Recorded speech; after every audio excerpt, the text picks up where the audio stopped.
Beloved, mighty, I am presence in the heart of God in the great central sun. We salute thee. Lord God Almighty, beloved Alpha and Omega, O thou cosmic Christ consciousness in the hearts of the sons of God everywhere. Illumine this planetary body, illumine the souls of light. Let them become blazing suns, a tribute unto the Buddha, the Lord of the world Gautama, a tribute unto Sanat Kumara, Lord Maitreya, Lord Jesus Christ. O hosts of the Lord, come into this temple this day. Let us draw the lines of white fire. Let us make the mark of the fiery destiny of the sons of God on earth. Let us do something to dispel the burden of our people upon this earth. By thy word, O God, come into this temple of being. By the power of the 7 mighty rainbow rays, by the power of the 7 Elohim and the 5 secret rays in the white fire core of being, we summon thee, O Lord, for the transformation of worlds. Elohim, reinforce thy service upon this altar, and let thy word go forth. We ignite these flames as love tokens of the sacred fire and of the threefold flame that burns upon the altar of our hearts. Let the flames that burn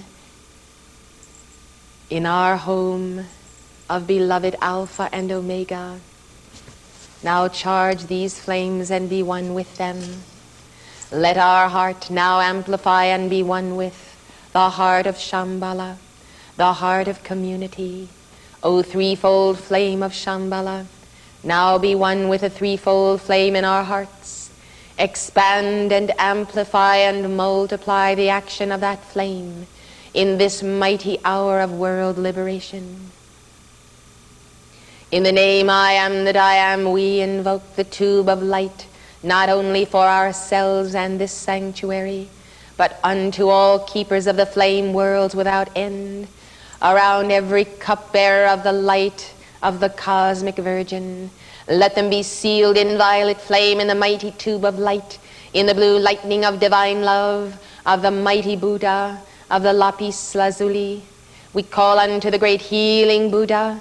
Healing Buddha, come forth from the very heart of Gautama. Let there be the healing of this planetary body in the name of the cosmic cross of white fire, in the name of the Bethlehem star and our own causal body. We draw forth the light. We call forth this mighty tube of light from the great central sun for the sealing of our temple, that the Buddhas may enter here, may descend the chute, even the sine wave of our own crystal cord, and abide with us. Oh, abide with us, Buddhas, in winter, in the white fire core of this season, and in the dark night of the Kali Yuga.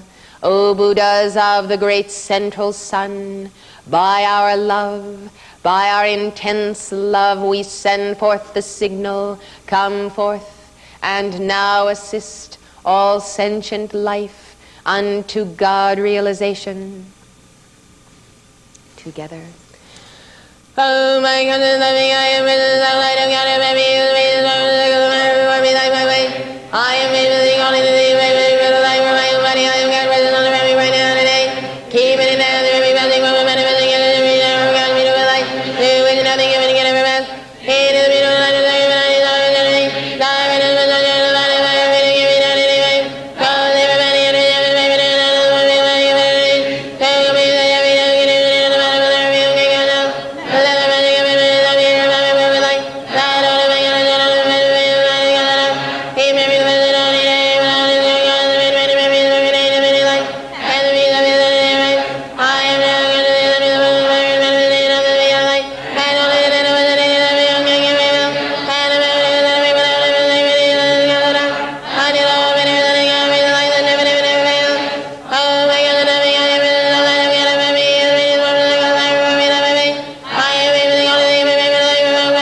Good morning, beloved keepers of the flame.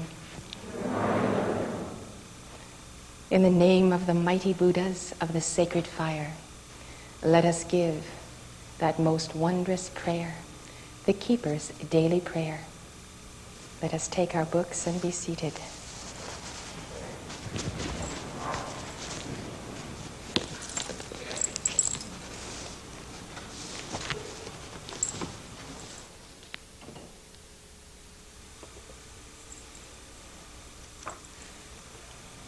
Decree number 1.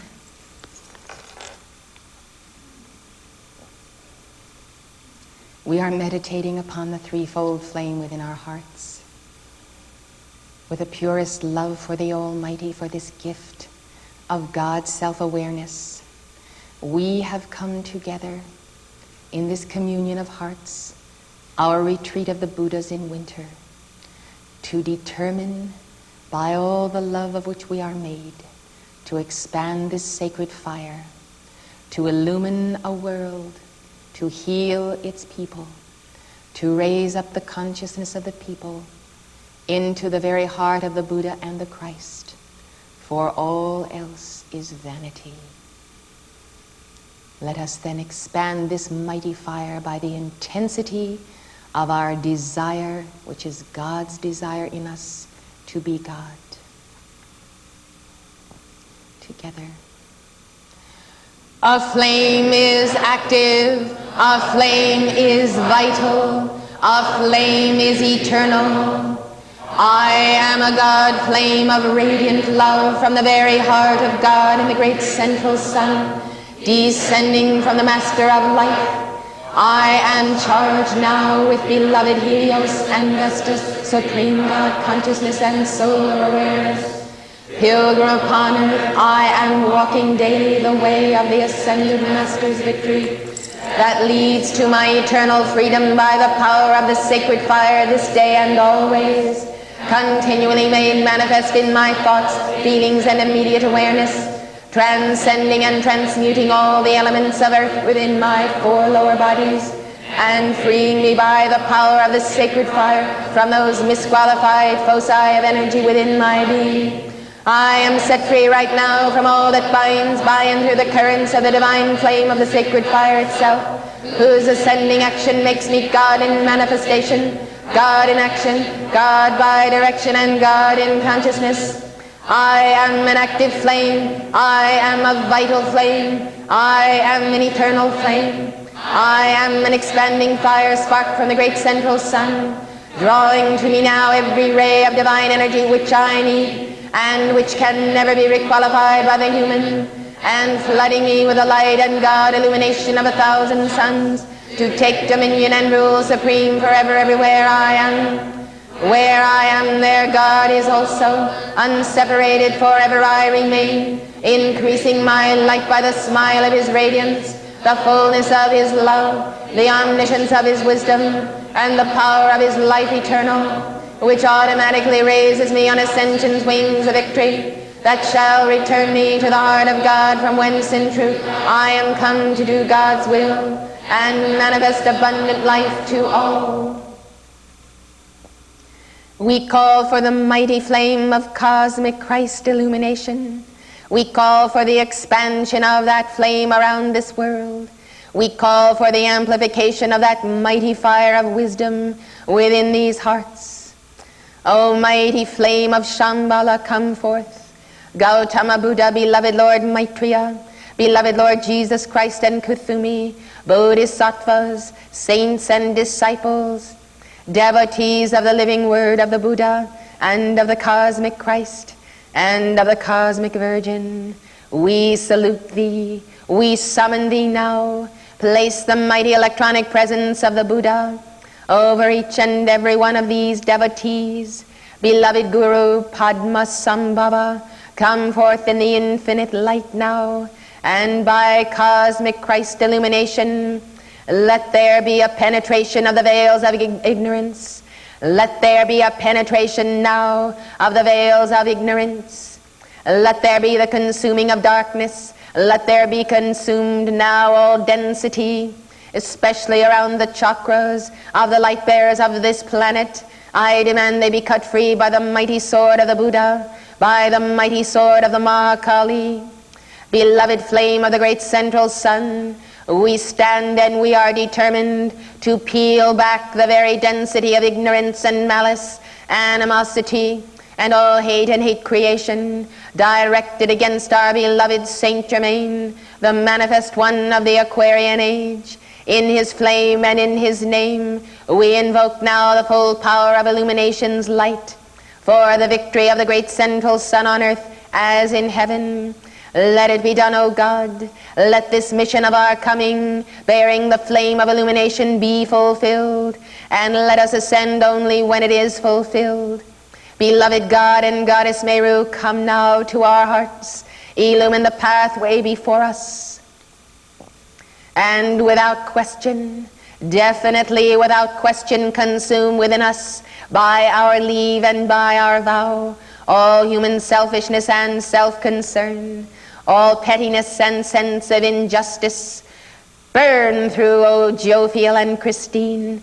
Let the cosmic Christ action now burn through the carnal mind and its mentality and all mortality, and let these souls of light manifest the divine presence.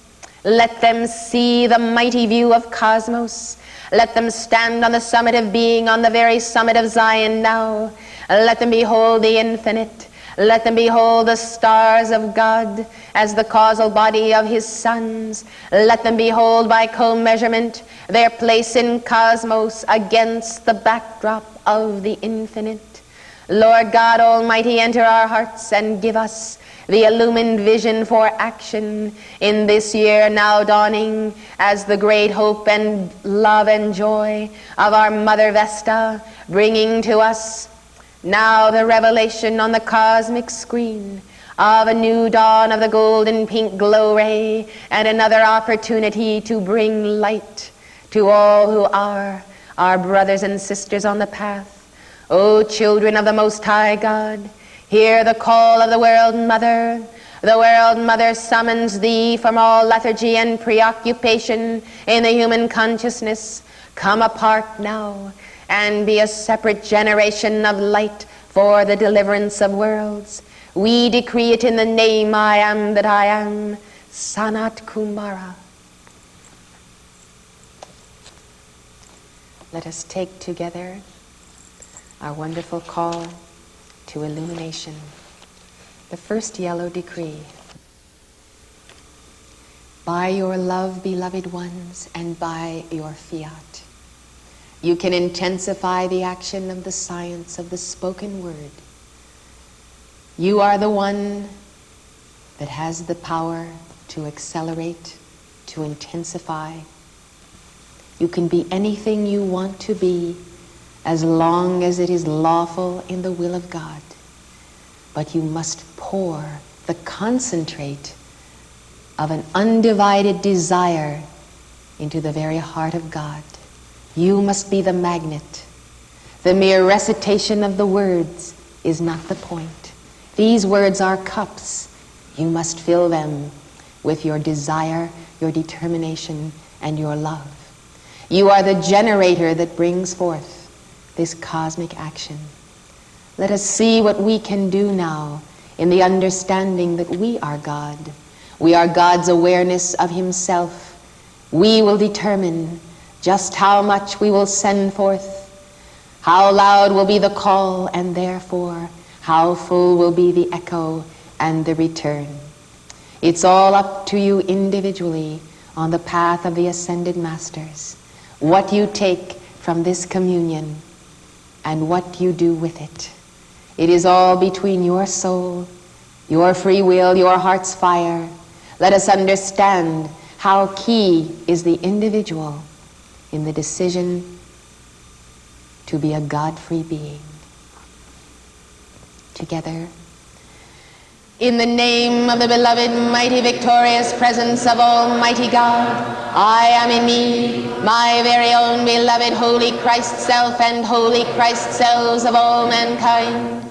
By and through the magnetic power of the immortal, victorious, threefold flame of love, wisdom, and power anchored within my heart, I invoke the golden flame of illumination from the heart of God and the great central sun, from beloved Lanto and Confucius and the Brotherhood of the Royal Chiton, from beloved Lord Maitreya and Kuthumi and the Brothers of the Golden Robe in Kashmir, from beloved Himalaya and all who serve in the retreat of the Blue Lotus, from beloved God and Goddess Meru and all who serve in the Temple of Illumination, from beloved mighty Cosmos, beloved mighty Cassiopeia, and beloved Archangel Jophiel, beloved Lanello, the entire spirit of the Great White Brotherhood and the World Mother, elemental life, fire, air, water, and earth, to blaze forth throughout my four lower bodies, the earth, the elementals, and all mankind, to rend the veil of ignorance and establish the I am law of life through the Mercury diamond shining mind of God, consciously expanded right now through this my decree.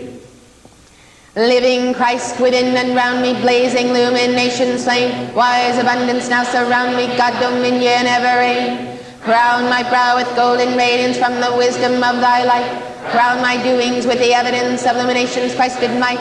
I am the golden flame of illumination blazing clear from the heart of blessed Lanto in the royal Teton here.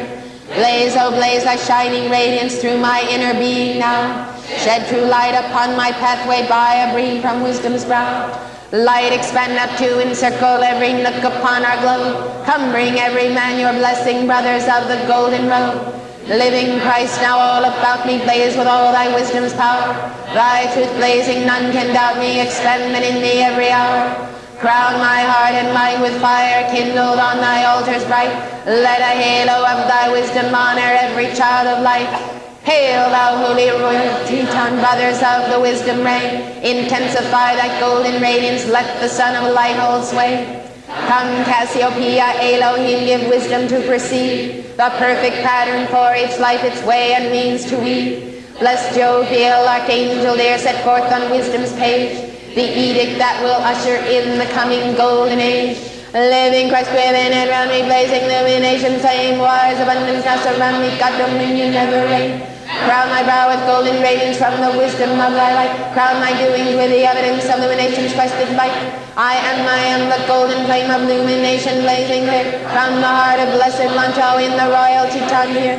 Blaze, oh blaze, thy shining radiance through my inner being now. Shed true light upon my pathway by a beam from wisdom's brow. Light expand up to encircle every nook upon our globe. Come bring every man your blessing, brothers of the golden robe. Living Christ now all about me, blaze with all thy wisdom's power. Thy truth blazing, none can doubt me, expanding in me every hour.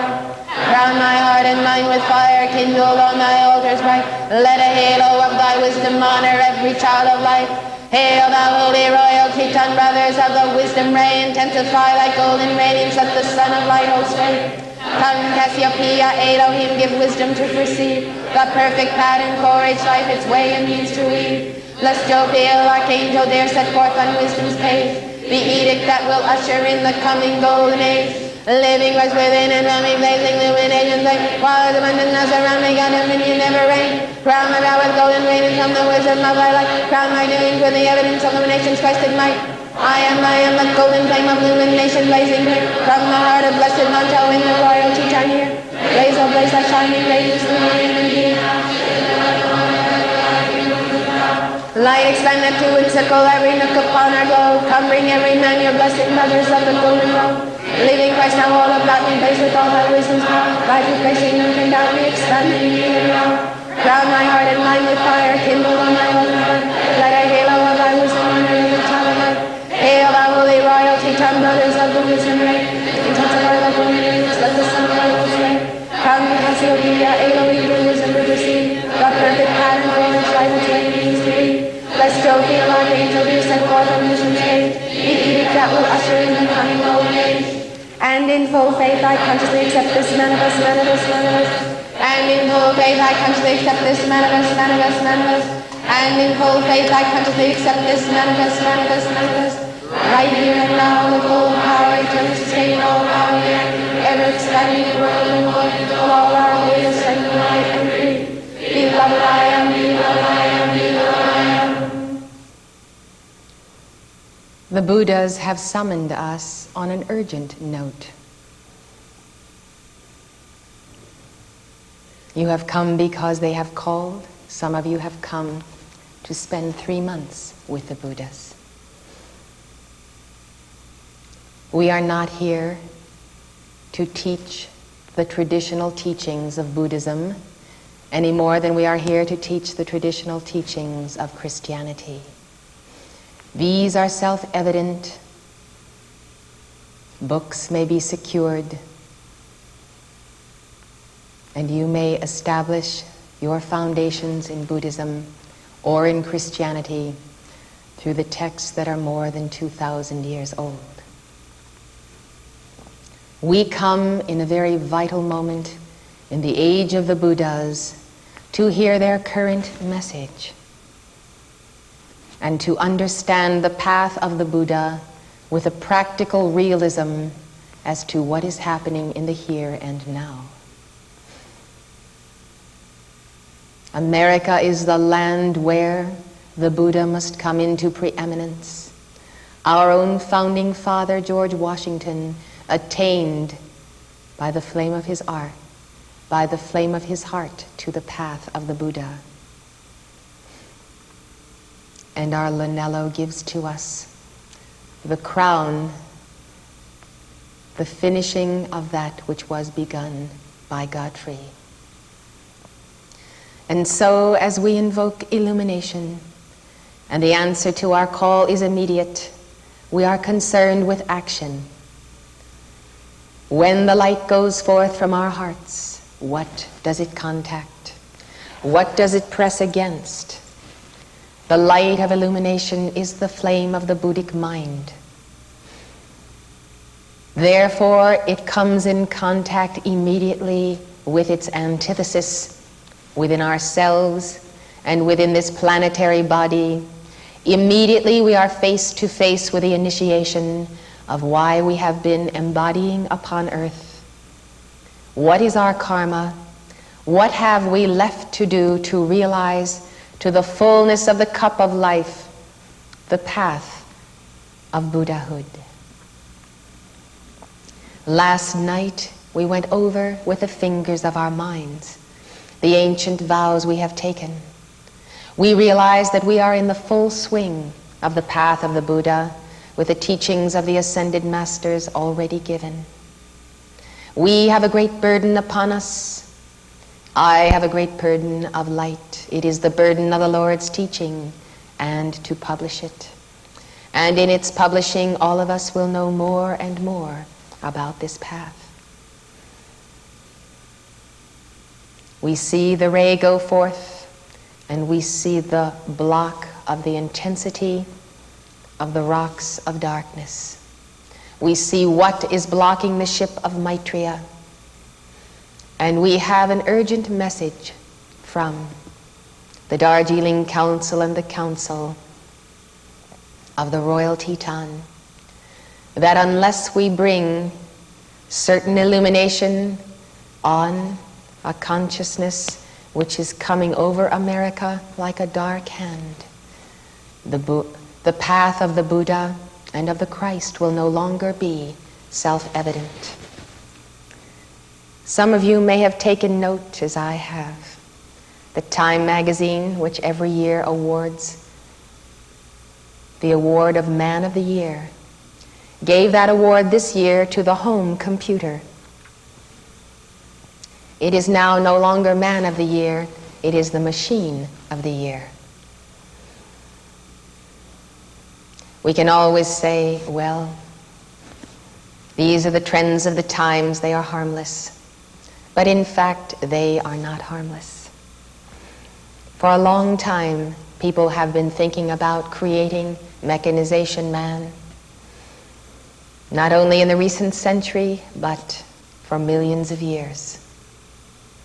We know there was the creation of life on Atlantis by the fallen ones and the Nephilim, and long before Atlantis and the crossbreeding of animal and human life, there was the creation of mechanization man by the Nephilim gods.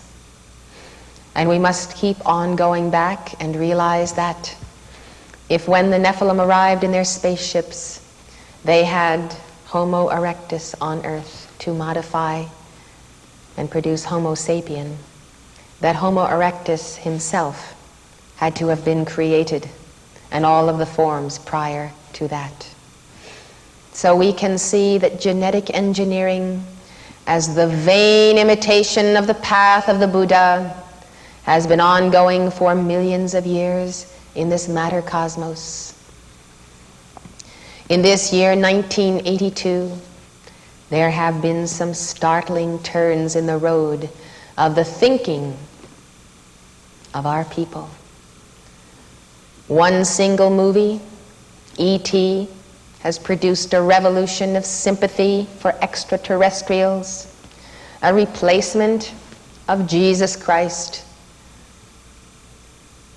by a robot who resurrects and ascends back to heaven whence he came. We see that science has made such achievements that instead of people waiting for the coming of the Son of God, they are waiting for the coming of the perfect human. And the wedding of the human with the machine is just on the horizon. It is the fulfillment of the prophecy of the great divine director through Mark Prophet, that we should see the day when mankind would actually contemplate the mechanical ascension. There is an anti-path of the anti-Buddha and anti-Christ. It is a spirit, and it is indeed a dark hand over this land. I must review with you some of the highlights and the low points of this gradual drift of mankind's consciousness, their curiosity with the astral plane, and the endless creations that can come forth through the mastery of genetic engineering. The goal of creating a robot can only ensue in man replacing himself, man creating that which will go beyond his own evolutionary strain and chain. In other words, what is being created in this day has the promise of eliminating the necessity for the entire race of the sons and daughters of God. It is a race, an intense race of the fallen ones to create efficiently mechanization man that outdoes the sons of God. They are not merely interested in improving the human species or making a perfect human which will be a god, but it is a competitive race that says, by stealing the science of the mother, we can create better and bigger. We can outstrip the sons of God and therefore take dominion in matter. It is the ultimate revenge.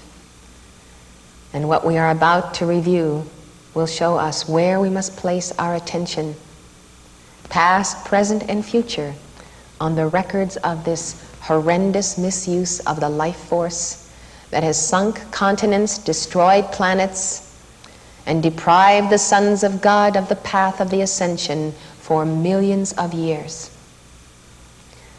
You must consider that you may be sitting here today instead of ascended in the light and free because of genetic manipulation to limit your capacity to contain God. You may be here today because of the deterring factor of this one interference with life alone, the creation of mechanization man.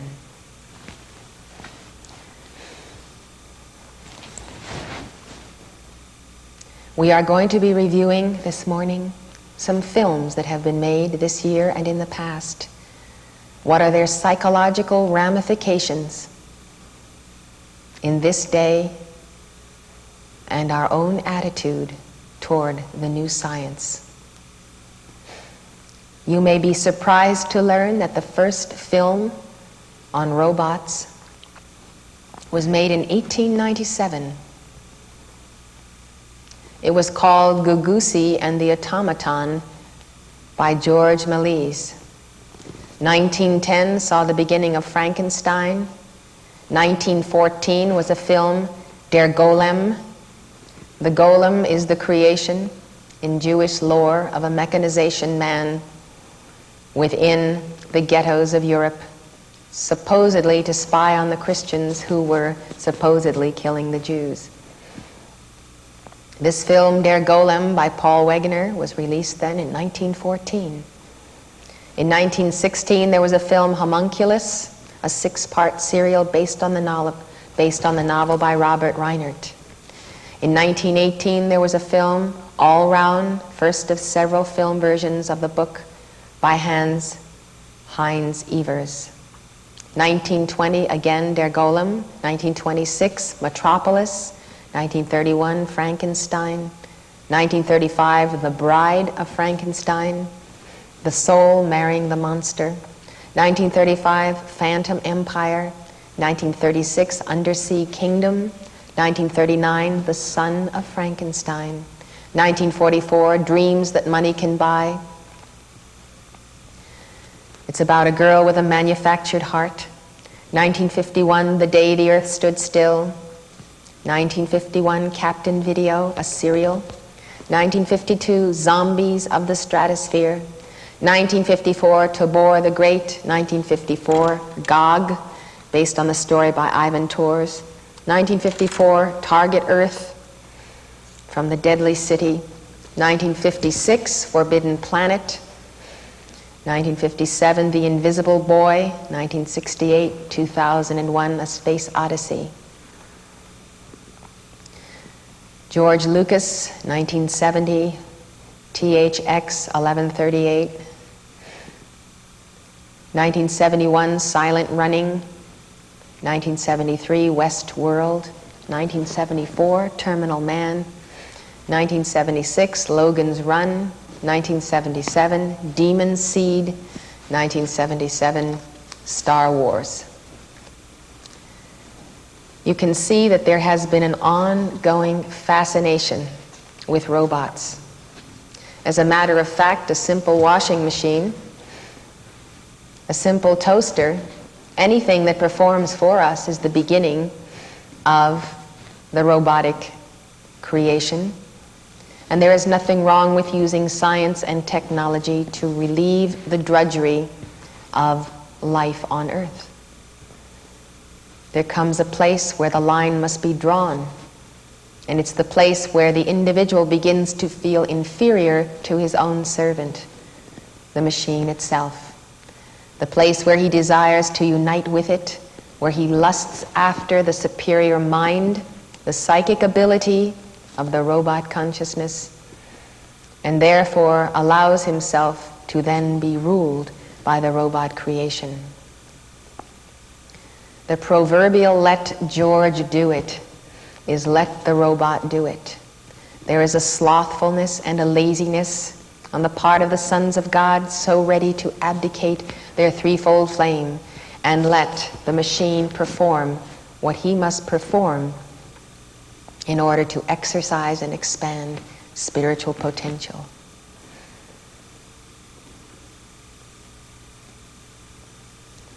Let us study then a selection of these motion pictures that has appeared in this very year.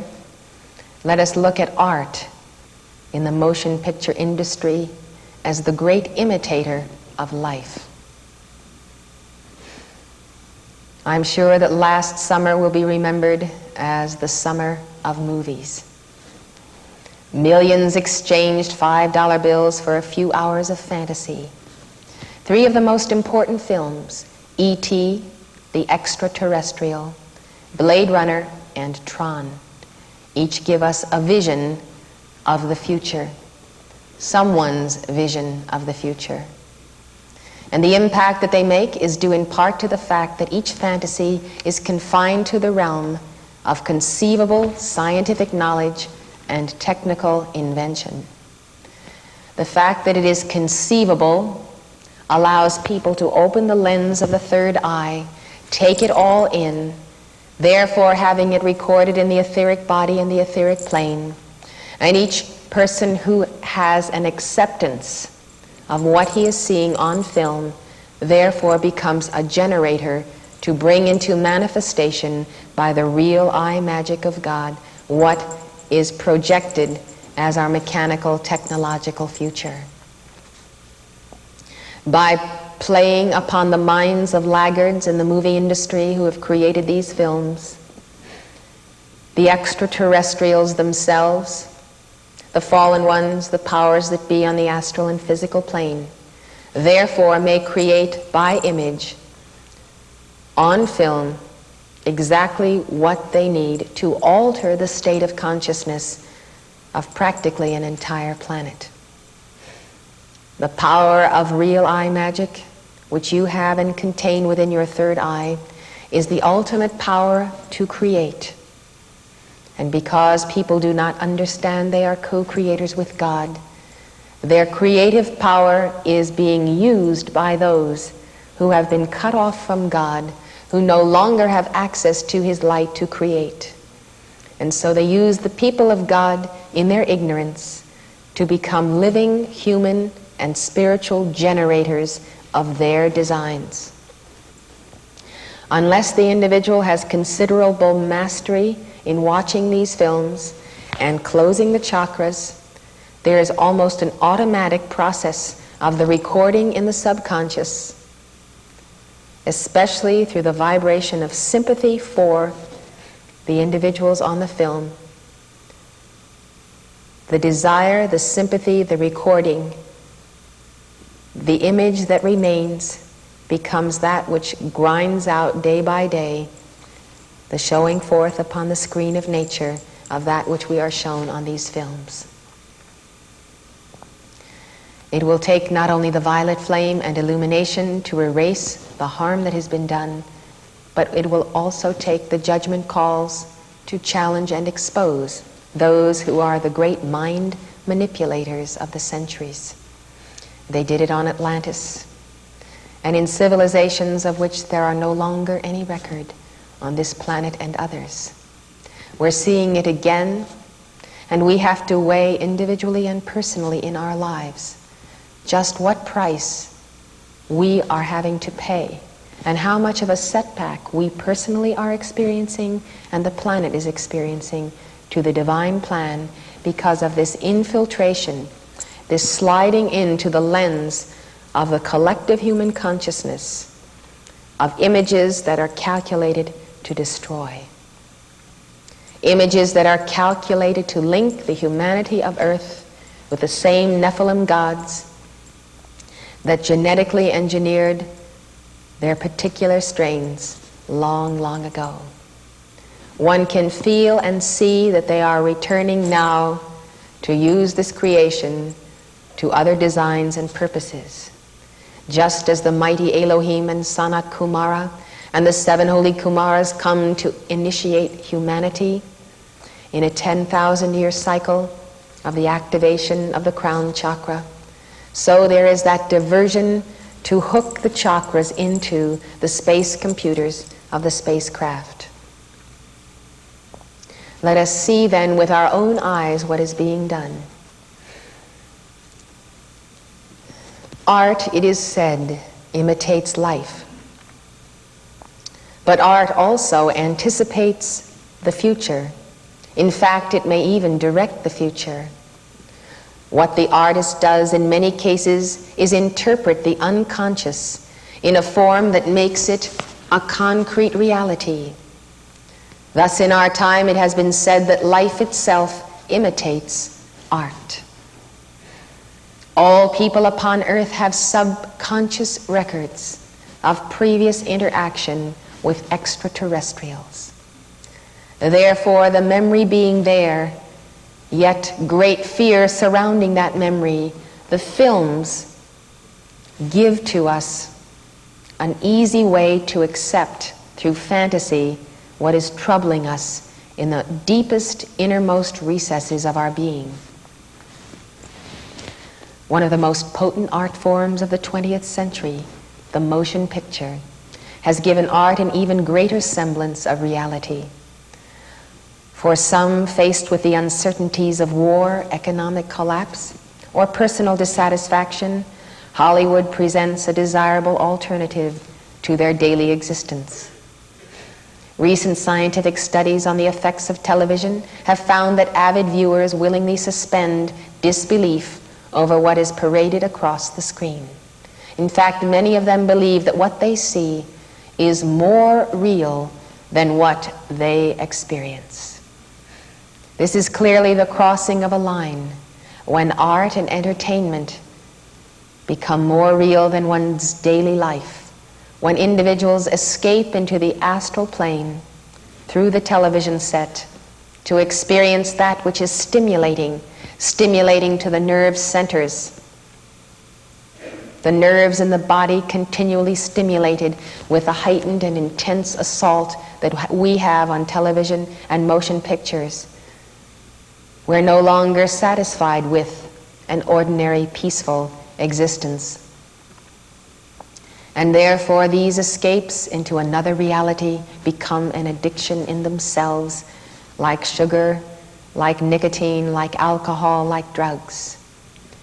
They are an acceleration of awareness through the rushing of astral energy, through the rushing of the adrenaline in the excitement that is created. And therefore, one feels a greater reality because there's a greater intensity of emotion than one normally finds in day-to-day existence. The continual entering into the astral plane through these movies, you can see, takes the individual away from the clear probe into the etheric octave and the real dimensions of our inner reality. And so we find a sugar lollipop is given to the people to distract them from the divine nectar released through the pituitary and the pineal, the real inner nectar that is the opening of the crown chakra. The omniscience of a cosmos is sought by alternative methods. Christ said, "I am the open door. No man can enter except by me. No one can go through another door, but only through Christ can we attain to the light of the I Am Presence." This means we cannot take the route of mechanization man or the astral plane or the psychic, deviant methods for a heightened and exalted, although temporary, self-awareness. Unless we go through the Christ consciousness, nothing we do bears any bearing upon the realization of the goal of the Buddha. The enormous distractions that are upon us are almost frightening. Suffice it to say that they are of great concern to the Buddhas and to the councils of the Brotherhood.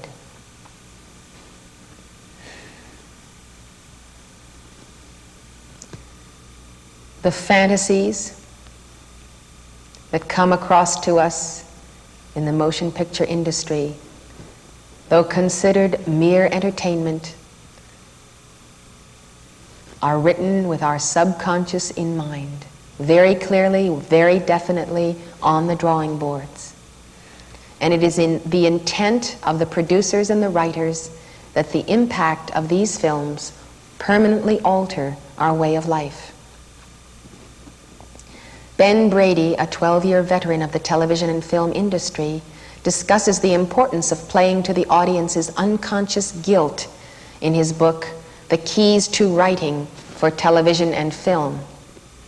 Fantasy, he writes, is every individual's attempt to deal with the anguish that lies smoldering in his subconscious mind. Brady uses Freudian psychology to explain that hidden forces within the subconscious of the audience are trying to compensate for their internal guilts, and through the medium of filmed fantasy are able to find at least temporary reconciliation. Brady notes that no one will admit to their unconscious guilts because of a deep sense of shame for their actions. Thus, when they fantasize, Brady writes, they call it entertainment, pretending that it is a mere pastime. He says, but subconsciously they are secretly seeking to accept the story as their own by identifying themselves with the problem and the characters in it. And it is this secret acceptance of the character struggle as the viewer's own that is the key to the reality of drama. Brady's thesis is that unless the dramatist appeals to the subconscious, especially the guilt of his audience, and succeeds in creating a character in which they can identify, he will never write a successful play. His conclusion is, a play, therefore, is a palliative that a playwright administers to an audience for the express purpose of relieving their unconscious guilts.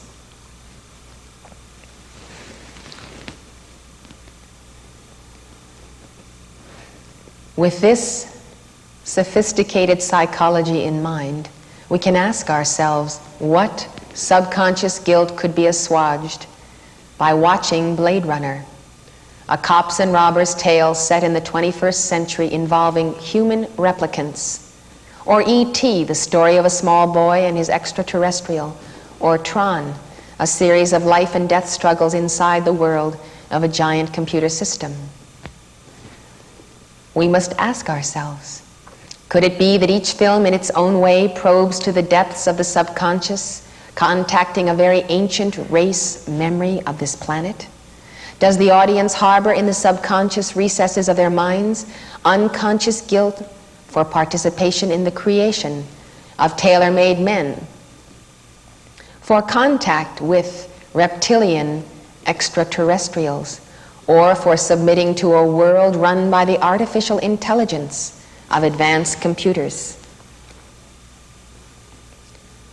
Perhaps the guilt is a very intimate guilt of crossing the line of the forbidden fruit, of intermarriage with the robot creation, of intercourse with fallen angels, of allowing oneself to be used to bring forth the half-man, half-animal creations, allowing one's body to be used for the experimentation that was highly in vogue on Atlantis. Everyone did it. Men and women offered their bodies for scientific research. Can the guilt be that the soul recognizes that it has accepted a replacement for the I Am Presence, for the Christ Self, and for the twin flame? Not only guilt, but an endless pain that results from the karma of such an act. The long, long, long dark night of separation from intimate communion with the Christ Self and the I Am Presence, from the perfect love of the twin flame. Man has been manipulated into ultimate degradations by the fallen ones. These degradations being so mortifying to the soul, they engender guilt, a guilt from which the soul cannot find release except through the Word incarnate, through the living Christ, through hearing the voice of the Mother, hearing the voice of Maitreya. Thy sins be forgiven thee, go in peace. Everyone upon the planet longs to know and hear, if he is a light bearer, that all of the stain of contact with this mechanization man creation can indeed be transmuted by the blood of Christ, by eating his flesh, drinking his blood, partaking of the Alpha Omega light. That indeed God is able and willing to forgive, that there is a way out of the staining of our bodies, tattooed with the markings of the Nephilim creation, tattooed even at the microscopic level of the DNA. We are victims because of guilt. This is an astounding revelation. And the ones who know it are the ones who engendered that guilt all the way back to the serpent's temptation of the mother in the garden. This temptation has been faced by all sons of God. And most people evolving upon earth today have in some way soiled their garment by some acceptance into their world of the easier path offered by the Prince of Darkness. There is an easier way. This is always their theme. But the easier way is the bypassing of the striving of the Son of God. All of these films and all we will review today will show the easier way, the broad way that leadeth to the self-destruction of the light. Before we examine the content of these three films, let us look at the legacy of fact and fiction that produced these particular statements on the future. Mythology is the meeting ground for fact and fantasy. Within its boundaries, man is free to speculate about the mysteries of life.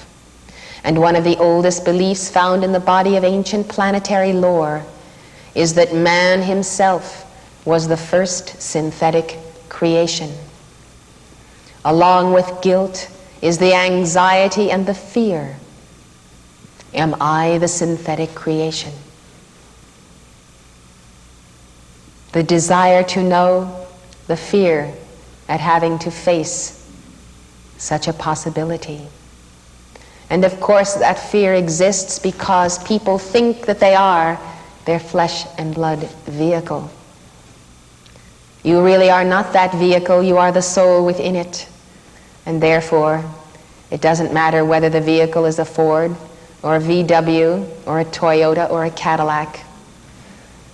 It becomes academic because all flesh is subject to disintegration. What is important is what is the stuff of which your consciousness is made.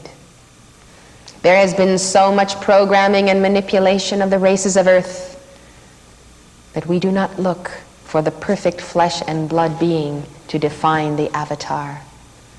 We look for the eternal spirit, and we know that it can use any body, yours or mine, to bring forth reality. And therefore we do not dwell on the origins of the form we wear. We dwell upon the spiritual evolution of the soul. Let us say that all are Homo sapiens. Let us consider then how some have excelled to tremendous manifestations of God consciousness, and others have remained at the lowest level of IQ. Is it the condition of the body? Only in part. The largest determining factor of what you are manifesting now is your attainment in all ages of the Christ consciousness. The body is secondary, and as Mighty Victory said, we beat it into submission. We beat atoms and molecules into submission of the Christ image. The fear, therefore, of union with synthetic man needs to be put into the flame. The guilt must be put into the flame, else all transmutation of that which is above the root will not wipe out the disease or the tares that have been sown. Egyptian mythology records that the god Knefu shaped human beings on his potter's wheel. A Greek legend says that the first humans were robots formed out of clay by the Titan Prometheus. In Persian lore, Ahura Mazda, Lord of Wisdom, formed the first man from his own sweat. We are speaking only of physical man. Only of physical man. The ancient scriptures of the Guatemalan Indians, the Popova, recount how the gods created and destroyed man twice before they produced a prototype that pleased them. The first, men made of clay, washed away in the rain. The second, men of wood, were destroyed by the gods. The few that escaped became the first monkeys. The third, made of flesh and blood, satisfied the gods and became the forerunners of the human race. These myths appear over and over again. Ancient Sumerian creation myths, according to Zecharia Sitchin, reveal that the first man was a genetically engineered cross between Homo erectus and an extraterrestrial called a Nephilim. The book of Genesis tells us that God created man of the dust of the ground and breathed into his nostrils the breath of life, and man became a living soul. The story of that physical creation is thought by some to be the story of creation of Homo sapiens, as opposed to the original creation of etheric man and woman that is recorded in the first chapter of Genesis. As myth gave way to science, man harnessed the forces of nature and created the machine. Man then began to toy with the idea of creating a mechanical man. What was once thought the sole province of the gods became for man a theoretical probability. The word robot, as some of you know, was coined by Karel Čapek, a Czechoslovakian dramatist, in 1917, and achieved notoriety in his 1921 play RUR, standing for Rossum's Universal Robots. Čapek derived robot from the Czech word robota, meaning forced labor, and used it as the name for a mechanical apparatus that did the work of a man. The word has since been attached to any such apparatus as well as to persons whose work or activities appear mechanical.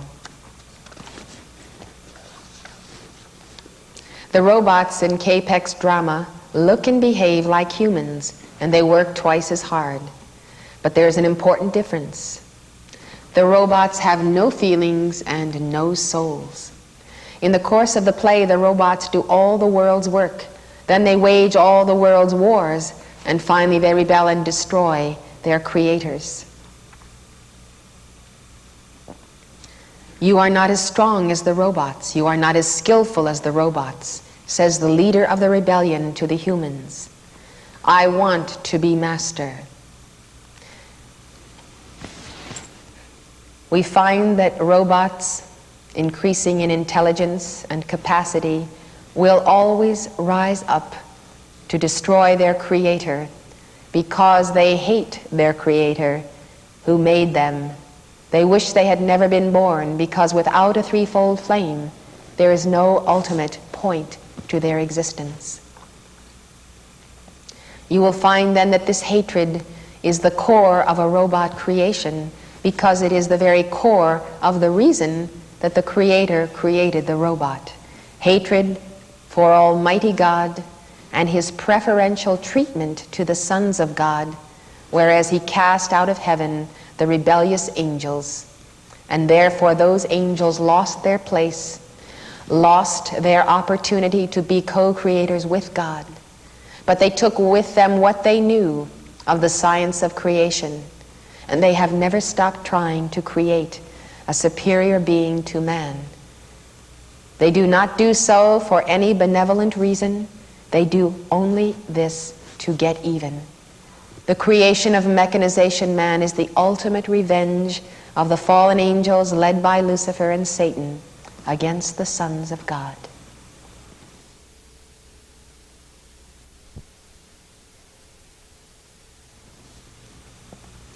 Before the word robot was coined, the word automaton was used to describe any mechanical device that imitated a human or an animal.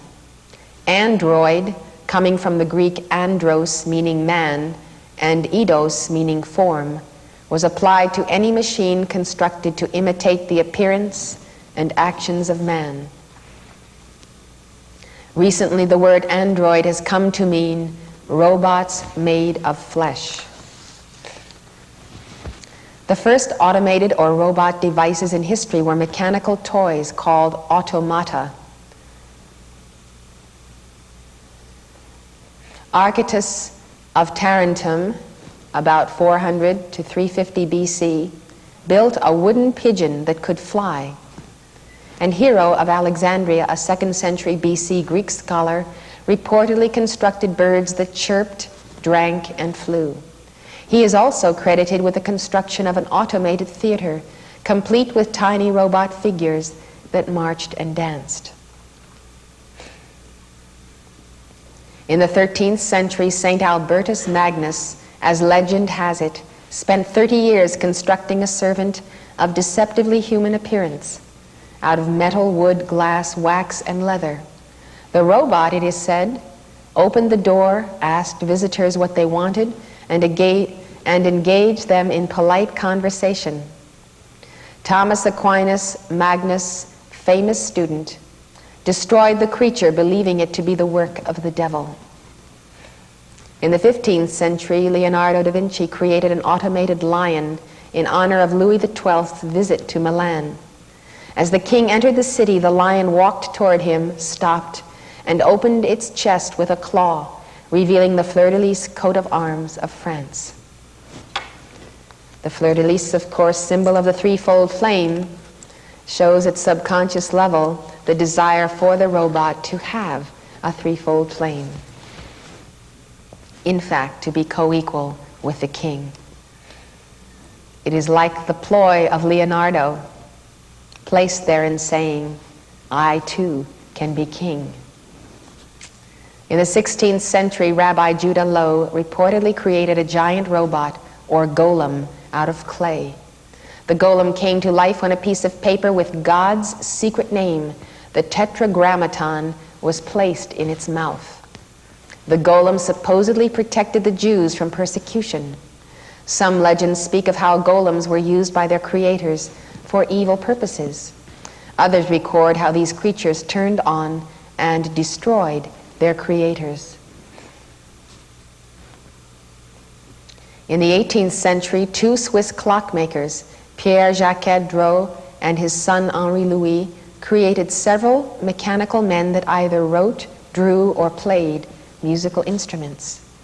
Around the same time, a member of the French Academy of Sciences, Jacques de Vaucanson, made a mechanical duck that flapped its wings, drank water, pecked corn, and even dissolved its food.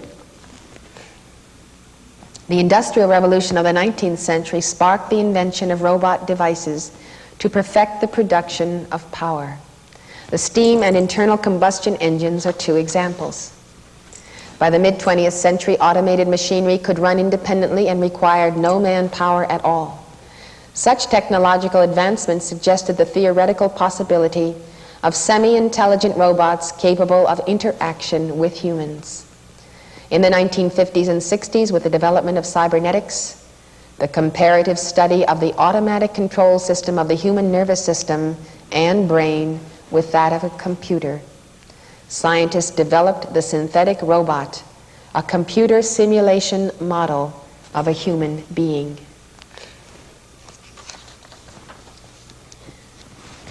Though few robots are android in character, rapid advancements in microcircuitry and computer technology has led to the creation of decision-making robots. Microcircuitry.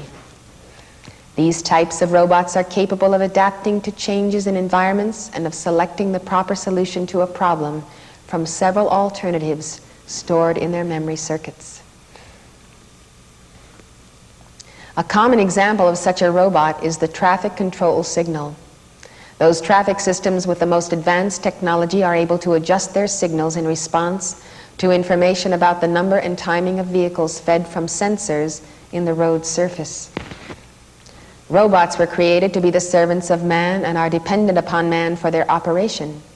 Each robot is composed of an electronic circuitry of varying degrees of complexity and must be programmed for the specific task it is to perform.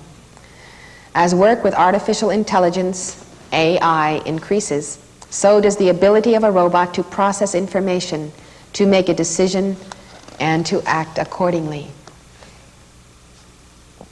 Industrial robots were created to take the place of human workers in hostile environments. But as robots entered the workforce, it was discovered that they were superior to humans in many ways. For one, a robot can work continuously, whereas a human worker has certain physical limitations. A single robot can do the job of several men. Also, robots don't have unions. They don't talk back, take breaks, or ask for raises. They don't have a sense of self-worth. Economically speaking, a robot can cut costs by replacing expensive hand labor with cheap, dependable machines. They can provide versatility at a predictable cost. Industrial robots accelerate automation so that costs can be kept low. And by boosting productivity, robots are helping U.S. industries to compete in the world market. Almost 5,000 robots are used in U.S. factories today.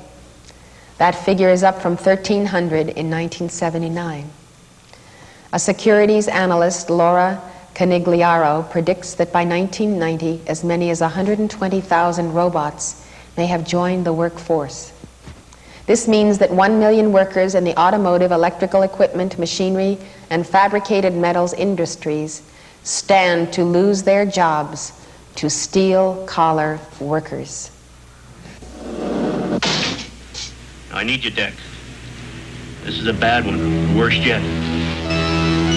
There was an escape from the off-world colonies 2 weeks ago. 6 replicants, 3 male, 3 female.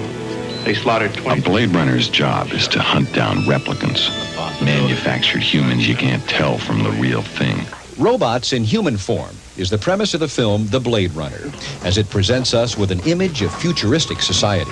But androids such as these are still within the realm of science fiction. When we think of robots, the image that most often comes to mind is the mechanical man that looks and acts like a human. But functioning robots, like these, are still not a reality. But robotics is very much a real and growing part of American industry.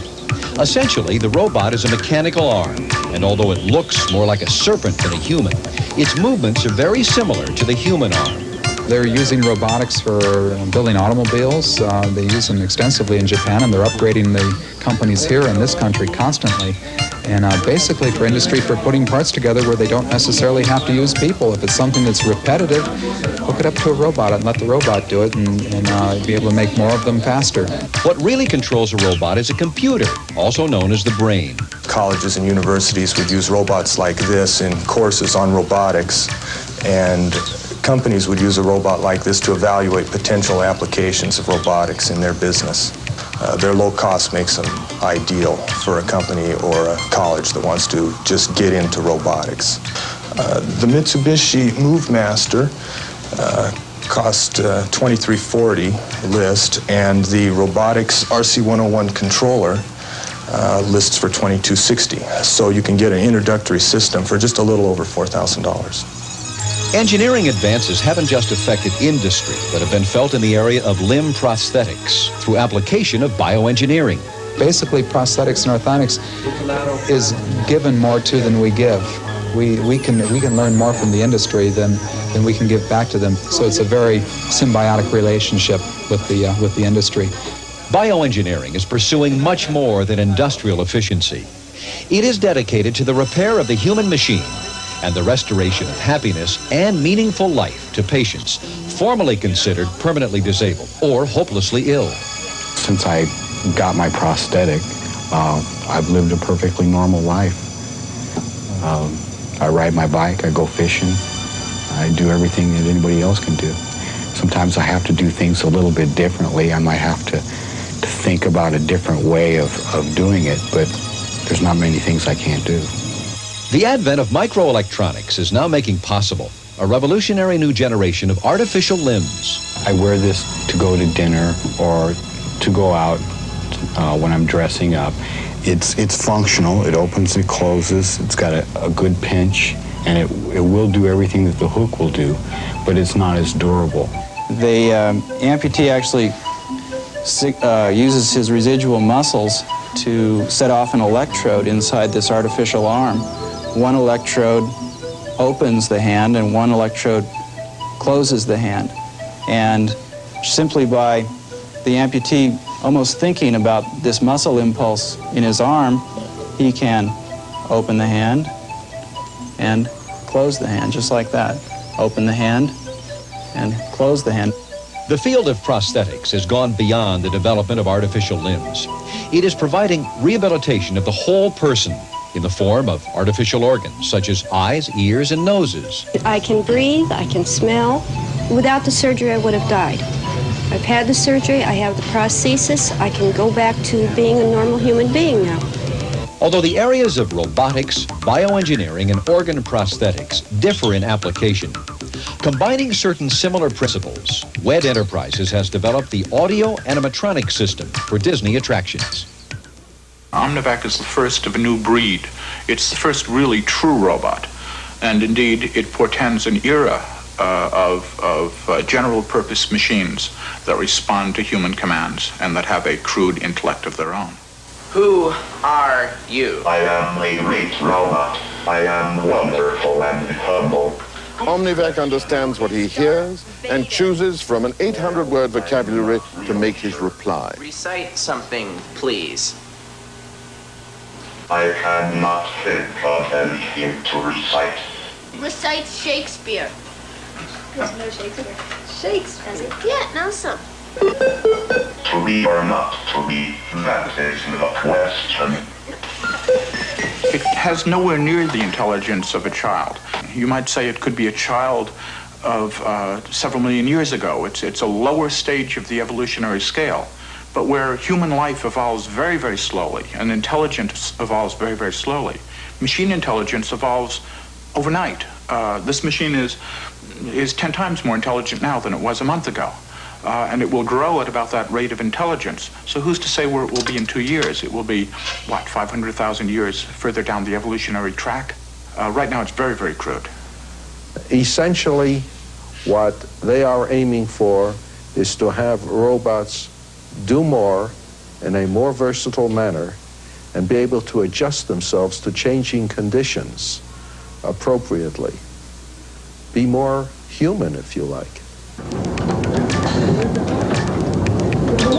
So impressive are the achievements of bioengineering, robotics, and organ prosthetics that they have inspired fantasy portrayals of robot-like humans, which at the rate we seem to be going, may not be that far in the future.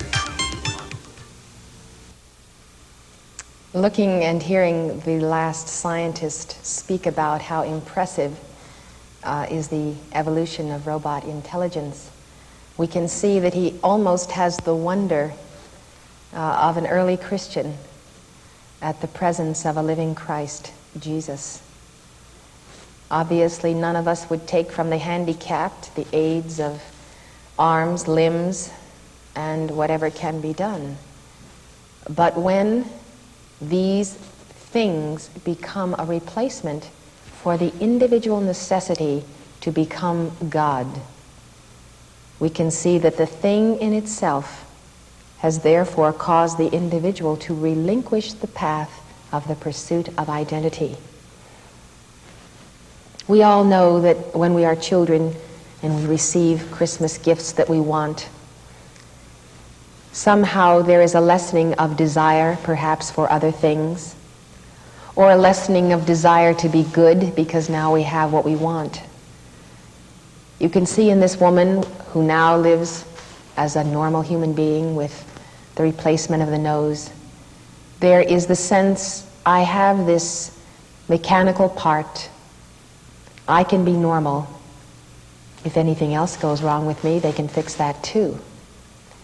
So the quest and the striving becomes less and less when you know that just over the next hill will be a robot so much more far advanced than you are, farther along in the evolutionary chain, that you will not have to attain to the Buddhic consciousness. He will have done it for you. He can perform all those tasks.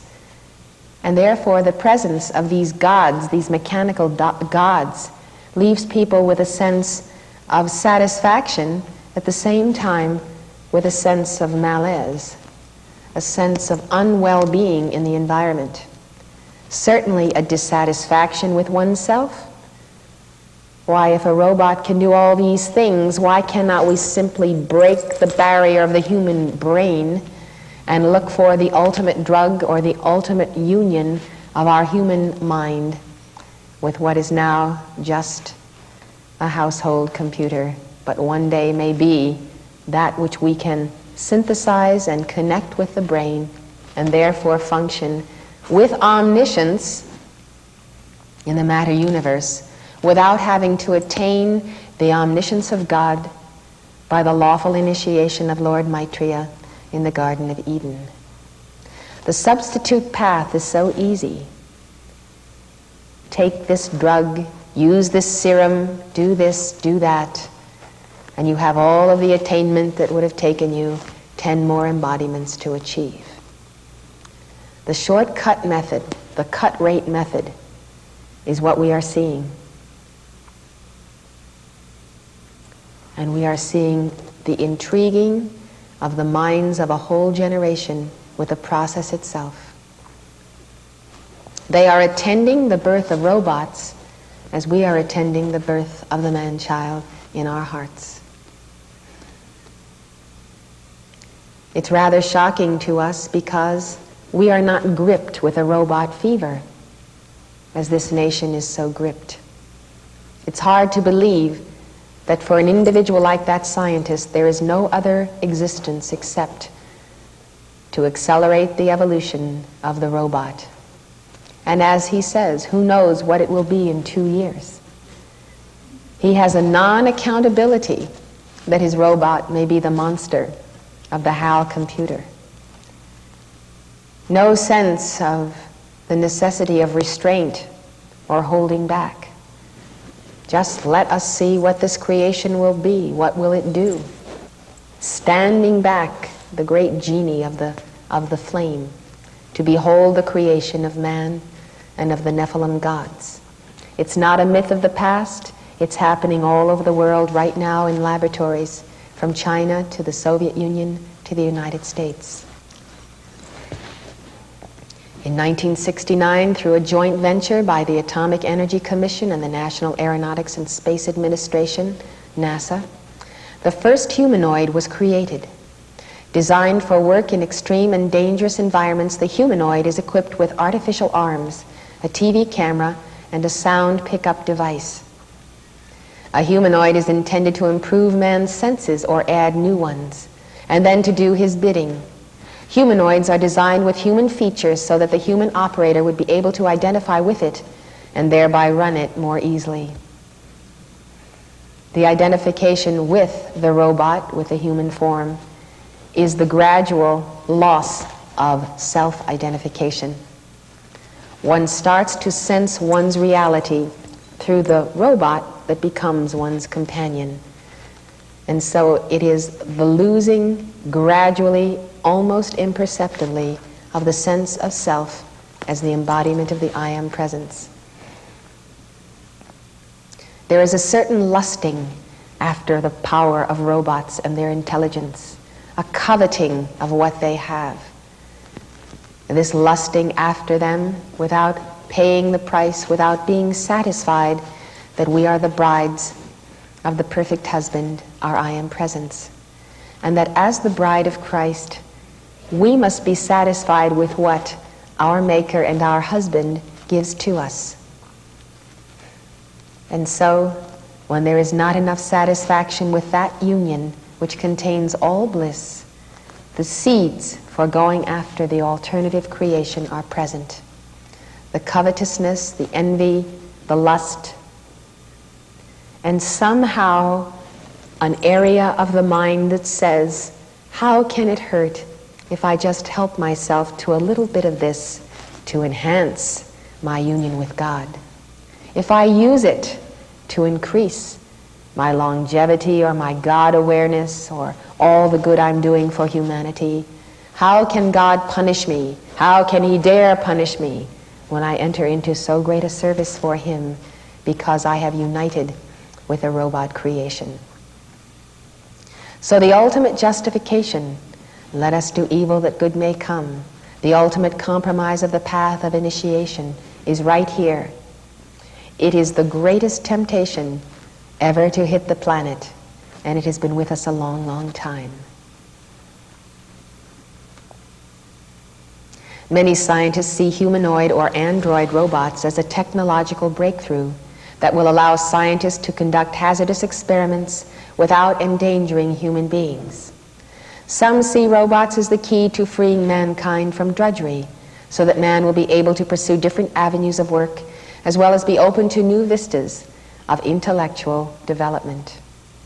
But some who are in the business of planning the future, such as Arthur Harkins, director of the graduate program in futures research at the University of Minnesota, have a different vision of the ultimate role of robots in society. Harkin states, tied to the microprocessor, tied to the smart chip, tied to the ecology of 256K chips, up on through the early stages of artificial intelligence, AI, we have started a whole new non-biological life sequence on Earth. In other words, we have created a new race. A whole new non-biological life sequence. My guess personally is that we are creating our own replacements, and the biochip is going to be the key to that. A semi-living, molecular-size, neuron-equivalent circuitry that theoretically can make the human cranium room enough for, say, 4 to 5 times the present nervous system capacity.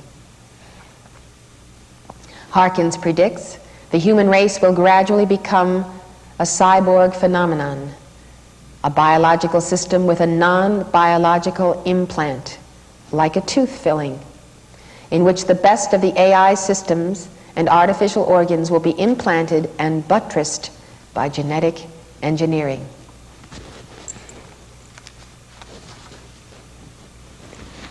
Following the concept of starting a whole new non-biological life sequence on Earth, the question arises, could robots programmed with pleasing personalities, a sense of humor, or a type of genius also become sexually compatible with humans? Yes, according to Harkins. Quote, the Japanese have already developed all kinds of mechanical substitutes for human sexual organs, which are implanted in a robot and can be embellished with heat and other types of human-like characteristics. In addition, Harkins predicts, it will become more and more difficult to physically distinguish robots from humans. The metal or fiber or carbon filament of which robots will be made will be concealed by a decorative outer covering, which could be clothing, fur, or an artificial skin with the warmth and texture of healthy human skin, he said. Harkins is not the only one talking about the human race giving way to living robots. Hans Moravec, a scientist at Carnegie Mellon's Robotics Institute, sees this as the next step in human evolution. Just the very thought of this combination of man and machine in numbers of millions upon the planet, none of which would have the capacity to evolve Godward, is a frightening experience. What would happen to the one Son of God left amidst a billion life streams, totally mechanically contrived? Who would teach that Son of God the path? And yet, in our subconscious, we realize that it has already happened. There are millions of robots on Earth today, godless, soulless beings, who have disappeared into the human race, who are not identifiable, who have been programmed with their sense of humor, their sense of religion and politics. They come in many flavors to suit the personality of the unascended sons of God. They have crossed over into the human race, having evolved for millions of years. So therefore, we are where the scientists project we are going to be in a number of years or decades. We are already there and have long passed that moment. And we ourselves have found ourselves many times over, trapped into believing, wanting to believe, wanting ever so much to have our favorite robot really be endowed with a soul and a threefold flame. The utter horror of recognizing that that pleasing human personality, that convenient friend, is actually godless. The realization that God has not and never will endow that one with a living flame has caused a number of God's own offspring to actually clench their fist and curse him for causing such a situation as the God-endowed being giving his heart and soul to the godless person. And therefore it has caused sons of God to want to wrest the powers of heaven in the same way that fallen ones did, to force God to somehow endow that individual that we may love with a threefold flame, wanting so much for the fallen one to be real and to have an opportunity. As we study the work of the patriarch Enoch and all of the teachings we have from him, we realize that it is not ours to decide what portion of the race of the Gentiles should be endowed with a living flame. That is up to Elohim. We live in a world that often appears to be a nightmare and to be unreal. No wonder the Hindus and the Buddhists have taught all is Maya and illusion. No wonder Ecclesiastes said all is vanity. No wonder the lonely ones are called the lonely ones. There is no greater aloneness than being in a big city like New York and sensing not the flame of the heartbeat of an avatar or a Christed one.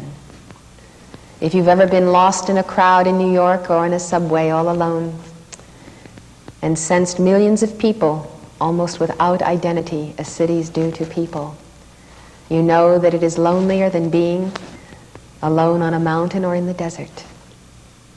The sense that the life we see is not the life of God. And the sense that it is oncoming all over again, and that this time the manipulation may go beyond what is here, so that these godless ones are a super race of titans that cannot be fought by man, and therefore we experience all over again a war of the gods on earth.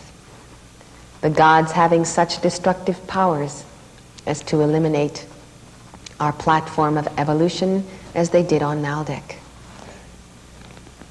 Perhaps we can understand why Elohim have pressed the button of planetary cataclysm on this and other worlds, rather than allow mankind's intentions and the intentions of the fallen ones to actually come to pass physically in a more horrendous nightmare of Holocaust than we could even imagine, truly far worse than what nature delivers as the sloughing off of human rebellion.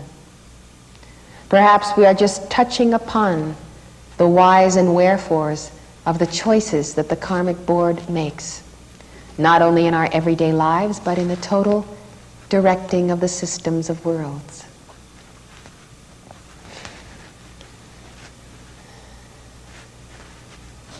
The predictions continue. The current scientists are intense with their lust and greed. They're gung-ho as they were on Atlantis. Nothing can stop them. They are the gods. Moravec predicts that because computers will be far more intelligent than humans, and robot limbs both more flexible and durable, people will trade their mortal bodies for powerful robot shells. Imagine a person at 65. Imagine a good person, a writer, an artist, or even someone religious. He says to himself, think how much more I can do for the human race if I trade in my mortal body for a robot shell. I can finish all these projects, I can realize all my dreams, I can start all over again. I can marry someone young and beautiful, I can start a family, I can do this, I can do that. I can recapture all of those lost years and unfulfilled desires. Without the strength of the teaching of the path of the Bodhisattvas and the Buddhas, how many would resist such a temptation? Without the Word incarnate, without Sanat Kumara with us, would we all know the way to walk in? Would some of us be confused with the psychic probability of the robot having all the powers of a Jesus Christ to heal and perform miracles? Why we might believe with the followers of E.T. that our salvation truly would lie in the coming of extraterrestrials. This phase of evolution, exchanging the mortal coil for the robot shell, will produce superhuman robots that can think thousands of times faster than humans. Possessing far greater physical strength and durability, they will be, for all practical purposes, immortal. Moravec envisions a time when this new evolution will no longer desire individuality and will begin to share programs. After years of exchange, he says, there will be the ultimate merger of all human brains with the brains of other forms of life, both earthly and extraterrestrial. The result? A single conscious being whose memory is stored in a vast bank spanning the universe. This, you see, is the false hierarchy antithesis of oneness with the mind of God. Every ascended master and every chela of the ascended masters has access to the cosmic mind of God, the great blue causal body. When we speak of the entire spirit of the great white brotherhood, we are speaking of the oneness of God in the ascended masters, the oneness of their causal bodies. Though each one has individuality, each one shares the bread of his life with brothers and sisters.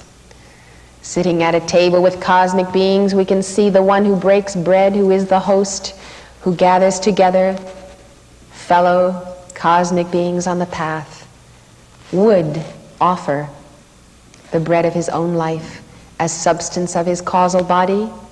Eat, drink, this is my body which is broken for you. And therefore a sharing of an accumulated experience in some embodiment on some system of worlds, whereby the entire cosmic consciousness of all evolved beings rises, because Paul the Venetian offers his gift of the divine art. Each one assimilates that bread and therefore makes it unique and individual by all that he brings to bear upon that particular talent. Just like each one of us playing a piece of classic music would bring our own heart flame to it, our own sense of human pathos and the divine scheme of things, and one artist brings out of music something that another does not. This is the fantastic quality of the mind of God, and this is its imitation. Many of the ideas that are currently on the drawing boards of the world's scientific think tanks a few years ago were found only in the pages of popular fiction. Marvin Minsky, founder of MIT's Artificial Intelligence Laboratory, admits, "My first vision of a robot-controlled economy came from Robert A. Heinlein's prophetic 1948 novel, Waldo." He goes on to credit science fiction for many of his scientific discoveries. "My work in artificial intelligence is carried on in a world as much fiction as science," Minsky states. You see, they dwell on the borders of unreality, where the lines of longitude and latitude of the astral plane are simply lines defining other shades of unreality. And they are so much into that world that they know it is a world of fantasy right in the highest think tank, the highest center of science that we have in our nation, MIT. The noted lecturer and author Louis Mumford agrees. Whatever appears in scientific fantasy the night before may appear next morning or next year in actual life. And so it has been. And it is so because of the real eye magic of the all-seeing eye of God. First, the all-seeing eye probes the past. It's like the false all-seeing eye. It's the misuse of the third eye that has been done by millions of years by the Nephilim. It's like the all-seeing eye of a computer, the anti-chakra. And so it probes and scans the matter planes and the matter spheres. It finds out what has been done 2 million years ago. It projects it through the mind of a human. And so science fiction brings forth the ancient memories of the scanning of the computers of the spaceships. And so the memory is rekindled of something that actually was, and scientists therefore have it on the drawing board, and they contact the original record and they bring it forth. And so there's the anti-computer that stores all of the degrading creations of anti-God that have gone on through the system of worlds. Now you can see why there is the great cycle of the great in-breath, when the entire matter creation must be drawn through the heart of God, stripped of all of this malintent, purified, and go forth again as a pristine cosmos. If it were not so, there would not be the great cycles of creation and of uncreation. Science fiction has indeed been the precursor of much of our advanced technology. In fact, in the last 50 years, science fiction has proven to have a greater accuracy of prediction than demographers, economists, and political forecasters. The nature of the computer to probe the records of the astral plane is the entire explanation for the superiority of this forecast. Arthur C. Clarke, author of The Sentinel, the basis of 2001: A Space Odyssey, has been noted for his amazing prescience. Since his first science fiction stories were published in 1937, he has accurately prophesied round-trip manned voyages to the moon, transcontinental communication centers, communication satellites, and other breakthroughs in space science. He is said to have encouraged President Kennedy into okaying plans for a manned moon mission, a manned moon mission. Science fiction writers such as Robert Heinlein and Isaac Asimov have inspired cyberneticists in their quest for the better robot. Isaac Asimov not only wrote about robots and their role in human society, but also formulated the 3 laws of robotics in 1949, which have become the standard code of conduct for robots in the world of science fiction. 3 laws of robotics. 1, a robot may not injure a human being or through inaction allow a human being to come to harm. 2, a robot must obey the orders given it by human beings except where such orders conflict with the first law. 3, a robot must protect its own existence as long as such protection does not conflict with the first or second law. Handbook of Robotics, 56th edition, 2058 AD. The question is, who enforces the law of robotics upon the robots? Who can ingrain in the robot a moral sense, a desire for righteousness? If ultimately threatened by man, will not the robot break the code? But the robot is always ultimately threatened by man, in whom there dwells a threefold flame. Where there is no threefold flame in the individual, there is often a happy marriage between the robot and the individual. So we find that certain people can work around computers. They become very computer-like, very sympathetic with computers, and their identity is tied into the computer. The computer is not challenged. It is not in any way made to feel intimidated. And therefore, people may go on using these machines with no violent reaction. Enter the Son of God with a blazing white fire heart. The computer becomes angry. Perhaps it ceases to function altogether, or perhaps it starts a war to destroy that one threat to its existence. Now you enter a bar, a disco joint, a department store, or the United States Senate, and all of a sudden, the subconscious minds of everyone present who is godless receives the beep, and the beep contacts the outer mind. A threatening one is present. You find yourself snubbed. You find yourself removed from the office of the congressman you are visiting. You find yourself glad-handed and ushered out the door as quickly as possible. You find yourself removed from the circles of the power elite, the wealthy, and so forth. And you say to yourself, no matter what I do, I cannot please or be accepted by those people. And you search your soul. And if you're smart, you come to the conclusion, you'll be damned if you do and damned if you don't, as Mark used to say. You'll realize it's not your personality, it's not what you're wearing, it's not anything you're doing. It's the fact that a threefold flame is in your heart, and the entire race of biological or non-biological mechanization man is threatened by your very existence on the planet. We can see clearly why the masters retreated to the Himalayas, to Tibet, to secret locations on earth.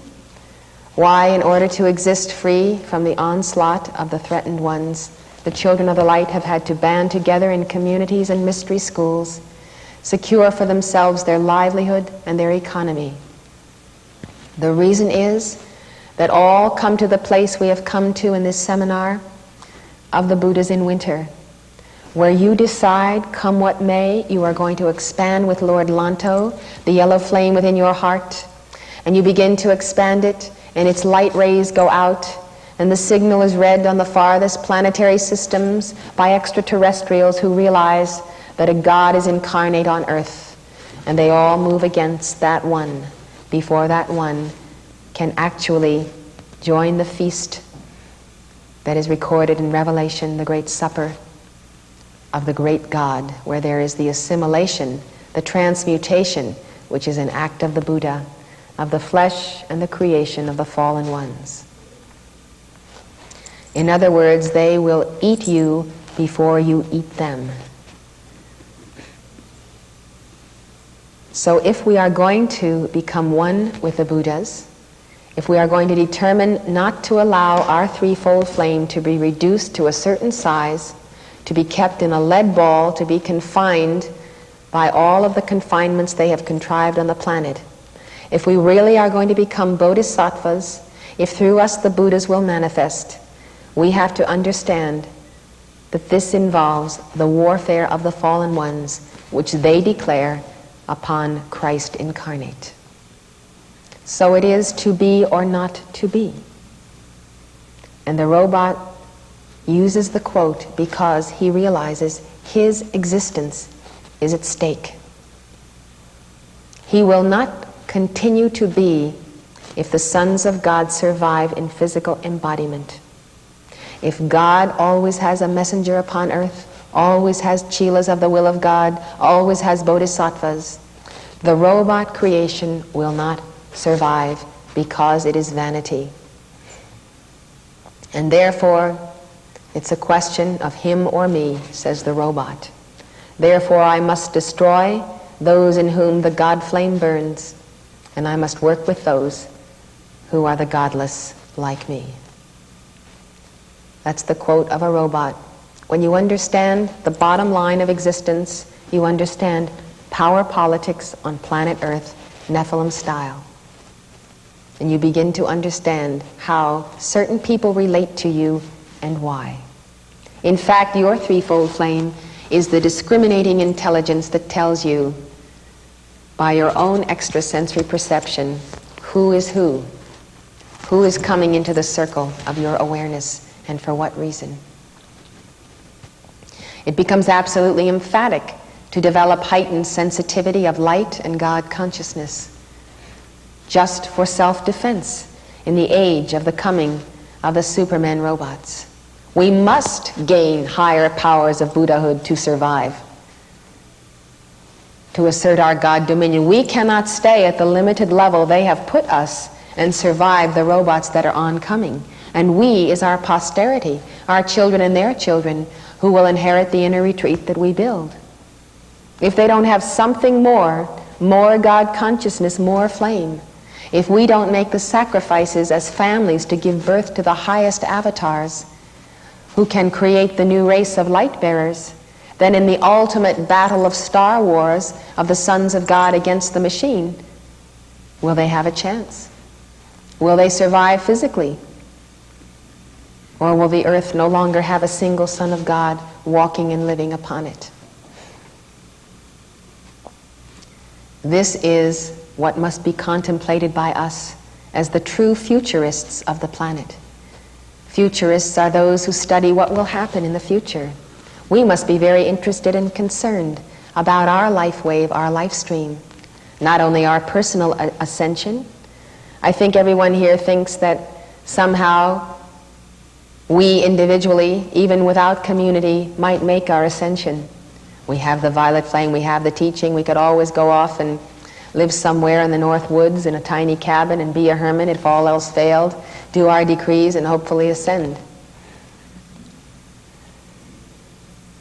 But in actuality, what would happen to the whole race of light bearers intended to evolve on this planet? What would happen of cosmic purpose and dimensions? What would happen to the divine plan? Who can be satisfied with his own ascension alone? Who can leave the innocence, the holy innocence, the little children, to contemplate what we are discussing today? We must help them. We must give them the background. We must give them the understanding of what the confrontation will be in 20 or 30 years when they reach the age of 33 and must manifest the cosmic Christ as opposed to the false Christ, the ultimate mechanization man. The works of Heinlein, Clarke, and Asimov are only a part of the inspiration behind our scientific renaissance. As Marshall McLuhan has stated, the medium is the message. The medium is the massage. And in the 20th century, visual media has profoundly shaped our civilization, massaging our brains and our sensibilities. A great part of what we envision as the world of the future is brought to us in 70mm Panavision with 6-track Dolby stereo. Filmmakers have not been neutral in their productions. They have used their art to comment on society and to suggest answers to the human dilemma. The medium of the film is like the hypnotist with a willing subject. Everybody flocks into the theater, relaxes, sits back in a seat, often that is extremely comfortable. People go to movies when they are tired. They drift into the astral scene. The music, the noise is like the countdown to another dimension. One sits there and becomes literally hypnotized or programmed to whatever the filmmaker desires. In 1926, as I mentioned, Fritz Lang directed Metropolis. This vision of the future finds the world sharply divided between the workers and the wealthy. The workers, a la Dickens, run the machinery that runs Metropolis from catacombs deep beneath the city, while the wealthy pursue a life of ease, stories above them. A scientist has invented the replacement worker, the robot, that is indistinguishable from a human being. In the scene you are about to see, the scientist transfers the image of a human being to a robot. 1926.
realizing that this is 1926. Movies are relatively new. Aside from the music, there is no talking. The motions are jerky, which are frightening. You see the mad scientist. You see the ultimate fear of the individual being used to transfer the image and transfer life to the robot. It appears, as the robot receives the face, that the real person slumps over lifeless. And of course, the purpose is not concealed. It is not a benign robot. Go down and undo Maria's teaching and stir up the workers in chaos and destruction. Maria being the name of Mary, the name of the mother. Destroy the culture of the mother, destroy the sacred labor. So you see that it has deadly connotations. Today people would think it was funny because we have advanced and our sophistication about films makes us think of this as fantasy, which is even much worse than taking it seriously, because so much the more it enters the subconscious because we have no guard against it.